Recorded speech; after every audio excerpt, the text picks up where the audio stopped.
নমস্কাৰ, আপোনালোকে চাবলৈ আৰম্ভ কৰিছে পুৰাণ টিভি আসাম। আজি আপোনালোকৰ মাজত লৈ আহিছোঁ আমাৰ মালিক ভাই আৰু সিৰাজুল হক দাদাক।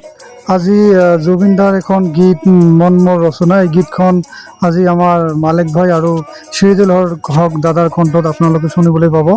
আৰু যদি এই গীতখন আপোনালোকক ভাল লাগে তেনেহ'লে ভিডিঅ'খন শ্বেয়াৰ কৰি দিব।